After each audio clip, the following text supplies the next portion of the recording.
24 март асосгузори сулҳу ваҳдати миллӣ пешвои миллат президенти ҷумҳурии Тоҷикистон муҳтарам Эмомалӣ Раҳмон дар ноҳияи Кушониён аз боғи навбунёди суперинтенсивии хоҷагии деҳқонии Умари Қурбонализода дидан карданд.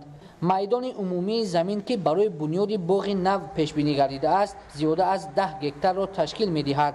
боғи суперинтенсивӣ дар майдони қариб 8 гектар бо истифода аз технологияи муосири парвариши дарахт ва усулҳои пешрафтаи соҳаи кишоварзӣ бунёд шудааст. дар майдони бештар аз 3 гектари боғ дарахти шафтолу ва 3 гектари дигар ниҳоли себ шинонида шудааст ки ҳоло нашъунамои хуб доранд. ниҳоли дарахтон тибқи тавсияи олимон бо назардошти риояи агротехникӣ шинонида шудааст ва ин омил дар оянда барои таъмини сабзиш ва хуб нашъунамо ёфтани ниҳолҳо мусоидат менамояд. боғи суперинтенсивӣ бо мақсади сазовор ҷашн гирифтани 30-солагии истиқлоли давлатии ҷумҳурии Тоҷикистон аз ҷониби соҳибкори ватанӣ Зайнулло Қаҳоров бунёд карда шуда, ҳосили он асосан барои содирот пешбинӣ гардидааст.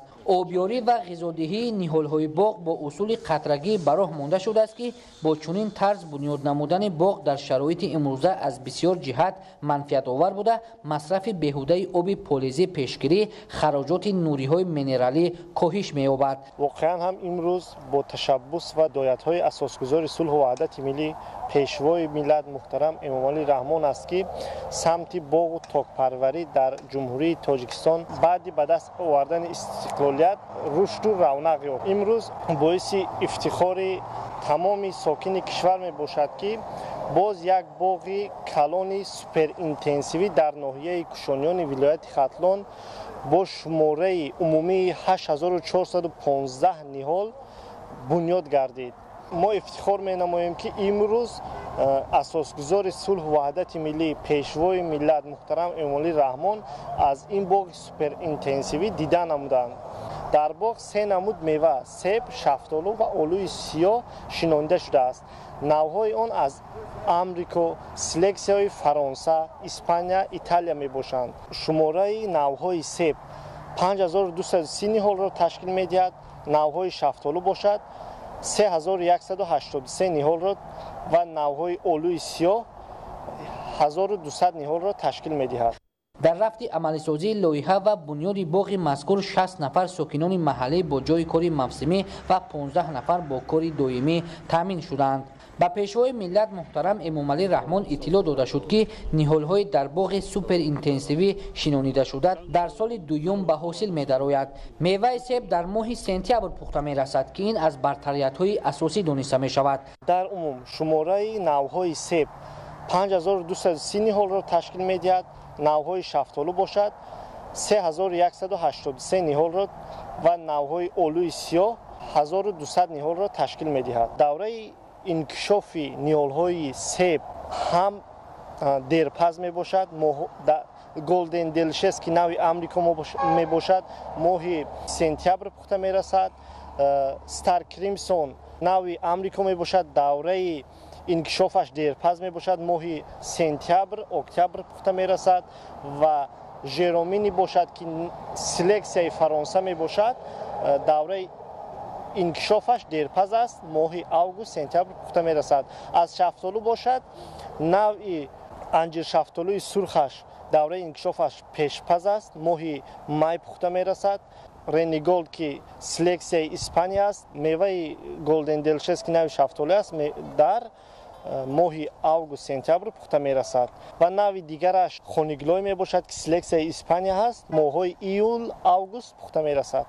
интизор дорем ки аз гектари себ аз голден делшес 40-50 тонна мева ҳосил гирем, аз стар кримсон 30-40 тонна, аз жеромини 35-40 тонна ки навъҳои себ мебошанд ҳосил гирем ва аз навъҳои шафтолу бошад ки аз нави анҷиршафтолуи сурхаш аз 1 гектар 8-10 тонна ҳосил гирем, аз рениголдаш 10-12 тонна ва аз хониглояш бошад низ 10-12 тонна аз гектараш ҳосил در باغ نوبنیاد 3 نوع درخت شفتالو و 3 نمود نهال سیب شنانیده شده است. طبق تحلیل و بهادهی عالمان ساحه کشاورزی با نظرداشت رعایت درست و سریوقتی اگروتکنیکای پرورش از 1 هکتار نهال درختان باغ سوپر اینتنسیوی گرفتن از 80 تا 120 سانتی حاصل میوه در نظر است. در نوبت اول این عامل به منفعت باغداران بوده در تامین بازار استعمالی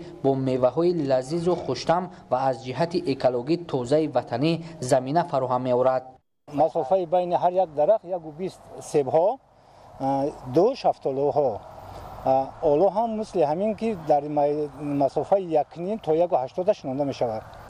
هر یک میوه این تا سالی که 5 سال می‌گذرد 6 سال می‌گذرد همین تا 12 کیلو را از هر یک هکتار تا 50-60 تن را گرفتنش ممکن. وقتی که ما در بالاش این تورا را هم سایه از امین کردن همون خالچه هایی که در بالای سیب و بسیار گریم چی از حساب گرمی می شود، این برای ما واسطه محافظتی می باشد. اینا همه از همه چی ها خصوصا برای جاله و آفتاب، از آفتاب و از جاله محافظت میکنه. عین حال در باغ سوپر اینتنسیوی شنانیدن درختان ادامه داشته تا امروز 3000 نهال شفتالو، 2000 نهال سیب شنانیده شده است. برای امین نگاه داشتن باغ مذکور گرد و اطراف باغ با سیمتورها محکم کرده شده. در قسمت پایان و بالای باغ سوپر اینتنسیوی 450 عدد درختان آرایشی سوزنبرگ شنانیده شده است. طبق نقشه در آینده در میدان 1 هکتار زمین درخت سیاه آلو شنانیده می شود. پرزیدنت جمهوری تاجیکستان محترم امامعلی رحمان ضمن شناسایی از باغ سوپر اینتنسیوی اقدام صاحبکار محلی را برای بنیاد کردن باغ با طرح اینوواسیونی برای رشد ساحه منفعت آور ارزیابی کرده بر رهبریت خواجگی برای در آینده ثمرناک و عاقلانه استفاده کردن هر قطعه زمین و رویانیدن حاصل خوشصفت و فراوان میوه تر و تازه وطنی دستور و سپارش‌های مفید دادند. مقصد از بنیاد کردن باغ سوپر اینتنسیوی با اصولهای نو باغداری و استفاده تکنولوژی‌های پیشرفته سطح جهانی گرفتن حاصل بلند میوه سیب و شفتالو ثمرناک استفاده برای زمین، تامین بازار استعمالی با میوه‌های خوش‌طعم تاجیکی و صادرات آن به خارج کشور ارزیابی کرده شد.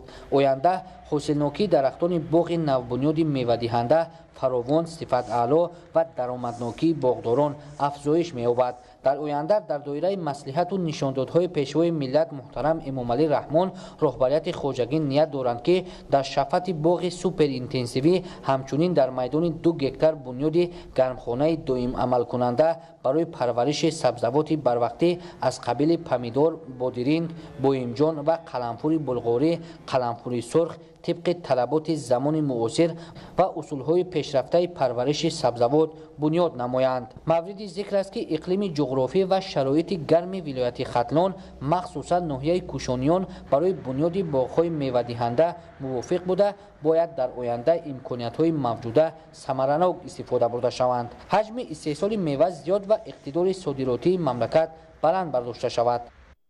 در همه سمت‌ها جهت عملی ساختن دستور و سپارش‌های اساسگذار صلح و وحدت ملی پیشوای ملت محترم امامعلی رحمان کشاورزان ناحیه کوشانیان از جمله بهر بنیاد نمودن باغ سوپر اینتنسیوی کمر همت بستند. باغی که امروز در ناحیه کوشانیان جماعت دهات اوریان بنیاد شده است، محض با تشبث و دستگیری احیاگر ملت محترم امامعلی رحمان میباشد که صاحبکار به اور و ناموس قهار و زین الله در میدان 8 هکتار باغ سوپر اینتنسیوی عبارت از 5230 عدد نهال سیب و 3185 عدد نهال شفتالو را بنیاد نموده است.